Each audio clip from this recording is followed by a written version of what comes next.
Over the last couple of decades, India has become relatively more insulated from the monsoon than it has been in the past. There has been a tremendous development of both major and minor irrigation, a huge number of pump sets, tapping of underground water, the setting up of small and large dams. I think on the whole, there has been a considerable improvement in the dependency of Indian agriculture on the monsoon.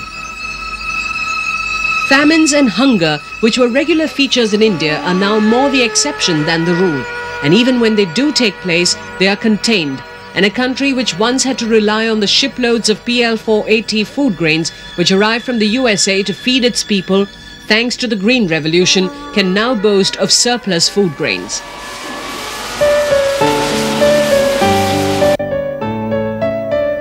The Indian economic model, as envisaged by Nehru, was a mixed one, where private capital existed side by side the state industries. And in any case, India never had any dearth of private entrepreneurship. Even in the early years of the 20th century, India were stories of individual visionaries.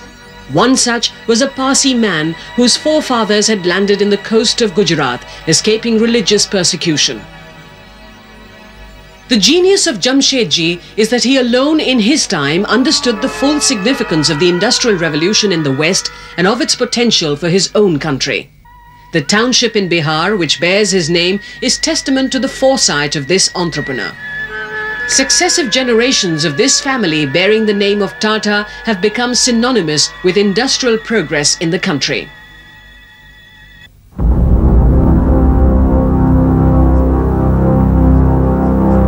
After independence, a handful of industrial dynasties controlled major shares of the private wealth.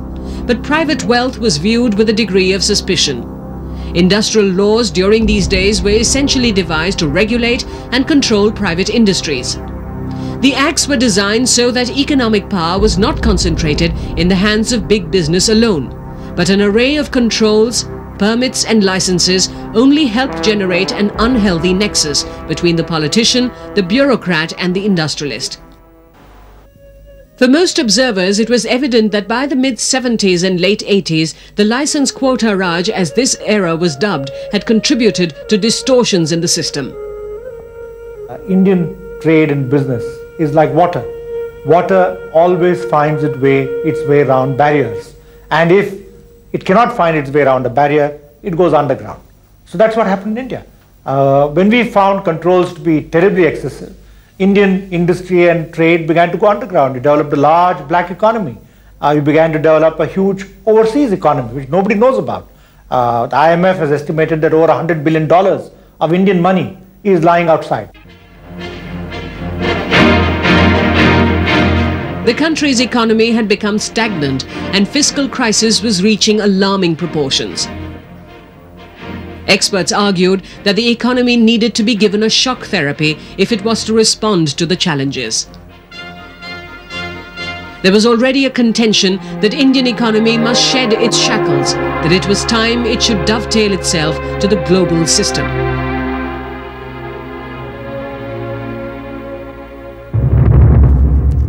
November 1989. Rajiv Gandhi had lost the elections. The Congress party was in the opposition. Rajiv Gandhi's former finance minister VP Singh was heading a coalition cobbled together by parties holding disparate philosophies.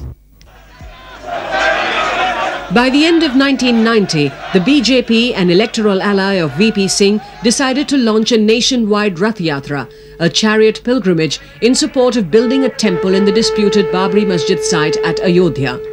The BJP withdrew its support of the VP Singh government when LK Advani was arrested and the Rath Yatra halted. The political uncertainty that followed camouflaged a grim reality.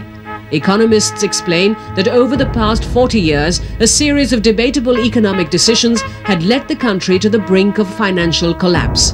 Chandrasekhar, the young Turk who had stood with Mrs. Gandhi during her fight against the old guards in 1969, had by now replaced VP Singh as Prime Minister. By May 1991, the country was in the throes of yet another election. And during this campaign, Rajiv Gandhi was assassinated by a human bomb at Siripirumbadur near Madras. By June 1991, the Congress Party came back to power once again. But economic realities were such that the government headed by Narasimha Rao and its finance minister, Dr. Manmohan Singh, decided to take one of the most radical breaks from the past. When our government came into office, foreign exchange reserves had totally disappeared. We had no money to import even the most essential things which we needed. No foreigner was willing to give any loan to India. Even the non-resident Indians who had kept money with our banks, they were withdrawing money. It was in that difficult situation that we had to pledge gold with the Bank of England to raise even a small loan. That was the situation which we inherited. It was a very humiliating thing for India, and we resolved that we must create an environment whereby such things will not happen. Ironically, the same Congress which had for the last 50 years sworn by socialism and supported a command economy was rewriting a new economic agenda. Almost every one of the shackles which curbed private enterprise was now being withdrawn. Suddenly, India was being viewed by the world as an emerging giant, with the potential of being on par with the economies of the Pacific Rim nations. The purpose of the economic reform of 91 was to bring out this tremendous spirit of adventure and enterprise which exists in our country, to bring it into the open and to use it to build one of the most dynamic, competitive economies of the world, and simultaneously a compassionate society.